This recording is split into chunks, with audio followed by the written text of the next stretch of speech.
Assalamualaikum warahmatullahi wabarakatuh.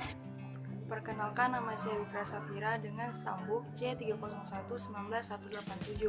Saya bersama rekan-rekan saya dari kelompok 4 akan membawakan judul makalah Asas Dasar Audit dan Laporan Keuangan dan Pihak yang berhubungan dengan auditor independen. Langsung saja saya akan membawakan materi yang pertama, yaitu pengertian auditor keuangan. Auditor ini adalah sebuah yang bertugas untuk menyatakan sebuah pendapat atas kewajaran dalam semua hal yang terkait dengan keuangan, mulai dari posisi keuangan dari hasil usaha maupun arus kas yang sesuai dengan aturan dan juga prinsip akuntansi yang berlaku di Indonesia. Kedua adalah hal-hal yang mendasari audit keuangan. Audit laporan keuangan memainkan peran yang sangat diperlukan dalam ekonomi pasar bebas. Audit laporan keuangan merupakan bagian terpenting dari berbagai asuransi servis. Beberapa tanggung jawab editor termasuk untuk mendeteksi melaporkan kecurangan, melaporkan tindakan yang melanggar hukum yang dilakukan oleh klien, serta melaporkan apabila terdapat ketidakpastian tentang kemampuan untuk mempertahankan kelangsungan hidupnya. Yaitu yang pertama ialah hubungan antara akuntansi dan auditing. Terdapat perbedaan signifikan dalam metode tujuan dan pihak-pihak yang bertanggung jawab pada proses akuntansi yang digunakan untuk menyusun laporan keuangan dibandingkan dengan proses audit laporan keuangan. Yang kedua ialah kebutuhan akan audit laporan keuangan. Perlunya dilakukan audit independen atas laporan keuangan, yaitu seperti pertentangan kepentingan, konsekuensi, kompleksitas, dan keterpencilan. Baiklah, terima kasih atas kesempatannya. Perkenalkan, nama saya Wilter Gustiberampi, stambuk C301-19151. Di sini saya akan melanjutkan materi dari teman saya. Keterbatasan audit laporan keuangan. Keterbatasan audit laporan keuangan adalah satu audit laporan keuangan yang dilakukan yang memiliki sejumlah keterbatasan yang melekat.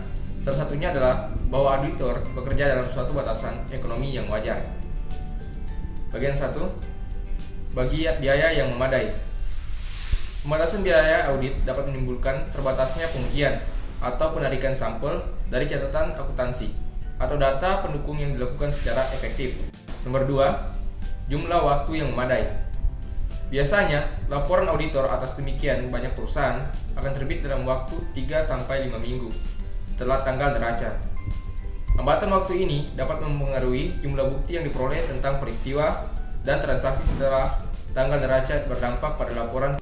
Baiklah, saya akan melanjutkan materi yang sebelumnya dibahas oleh rekan saya, yaitu Wilter Agustivo Dampi. Dan materi yang akan saya bahas selanjutnya yaitu pihak yang berhubungan dengan auditor independen. Dalam audit laporan keuangan, auditor menjalin hubungan profesional dengan 4 kelompok penting, yaitu yang pertama, manajemen.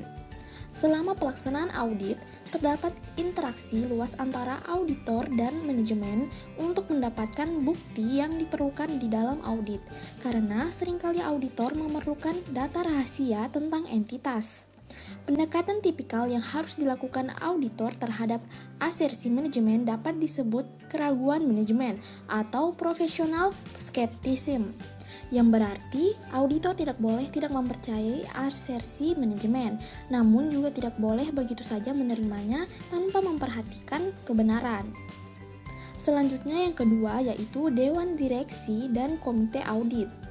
Dewan Direksi bertanggung jawab memastikan perusahaan dioperasikan dengan baik untuk kepentingan pemegang saham. Hubungan auditor dengan para direktur sebagian besar bergantung pada komposisi dewan itu sendiri. Komite audit bertindak sebagai penghubung antara auditor dan manajemen.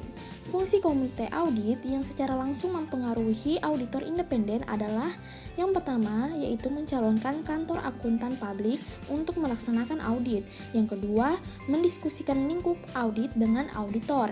Yang ketiga, mengundang auditor secara langsung untuk mengkomunikasikan masalah-masalah besar yang dijumpai dalam pelaksanaan audit. Dan yang terakhir, yaitu mereview laporan keuangan dan laporan auditor bersama auditor pada saat penyelesaian penugasan. Perkenalkan, nama saya Nilu Supriyani, stambuk C301-19184. Baiklah, saya di sini akan menjelaskan materi yang saya bawakan, pihak yang berhubungan dengan auditor independen. Pihak-pihak tersebut adalah auditor internal dan pemegang saham. Auditor internal, seseorang auditor independen yang biasanya memiliki hubungan kerja dekat dengan auditor internal yang ada pada perusahaan klien. Pekerjaan auditor internal tidak dapat digunakan atau tidak dapat digantikan pada pekerjaan auditor independen. Namun keduanya saling melengkapi.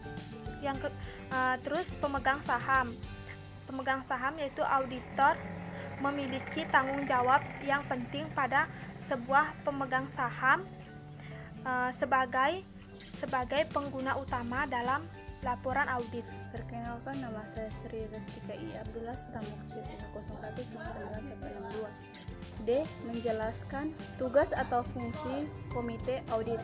1. Melakukan penilaian atas informasi keuangan yang akan dikeluarkan perseorangan kepada yang kedua, publik dan atau pihak otoritas, antara lain laporan keuangan, proyek, dan laporan lainnya terkait dengan informasi keuangan personal.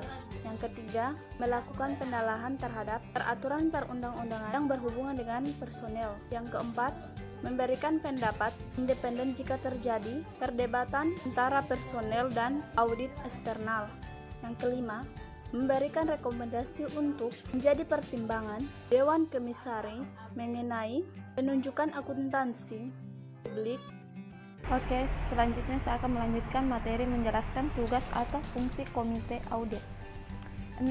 Melakukan penilaian atas pelaksanaan pemeriksaan oleh unit audit internal serta mengawasi tindak lanjut atas temuan-temuan dari unit audit internal. 7. Pengawas Dewan Komisaris atas pelaksanaan manajemen risiko. 8. Melakukan penilaian dan melaporkan kepada Dewan Komisaris atas pengaduan yang berkaitan dengan proses akuntansi dan pelaporan keuangan perseorangan. 9. Melakukan penilaian dan memberikan saran atas potensi benturan kepentingan kepada Dewan Komisaris. 10. Menjaga kerahasiaan dokumen, data, dan informasi perseorangan. Nama saya Nabila, Stambuk C3011945. Saya akan melanjutkan materi sebelumnya yang dibawakan oleh rekan saya yang bernama Nurzai Safun. Langsung saja saya masuk ke materi saya, yaitu menjelaskan laporan auditor. Laporan audit adalah laporan yang berisi opini audit yang dikeluarkan oleh auditor independensi setelah melakukan pemeriksaan atas laporan keuangan entitas dan laporan terkait. Itu termasuk laporan keuangan, akun manajemen, laporan manajemen, atau laporan lain seperti laporan yang sesuai. Sebagian besar laporan tersebut diterbitkan berdasarkan hasil pemeriksaan profesional auditor terhadap kriteria atau standar pengukuran. Misalnya, auditor melakukan auditnya atas laporan keuangan klien terhadap standar akuntansi yang digunakan untuk menyusun laporan keuangan tersebut. Sehingga dapat disimpulkan, audit laporan keuangan merupakan hasil pemeriksaan yang dilakukan oleh akuntan publik. Sebagai auditor yang memiliki keahlian, berhak dalam memeriksa dan menyatakan laporan keuangan yang sudah disajikan sesuai dengan aturan yang berlaku. Itulah tadi materi yang kami bahas mengenai asas dasar audit dan laporan keuangan dan pihak yang berhubungan dengan auditor independen. Sekian dari kelompok kami, bila ada salah kata mohon dimaafkan. Wabillahi taufiq wal hidayah. Wassalamualaikum warahmatullahi wabarakatuh.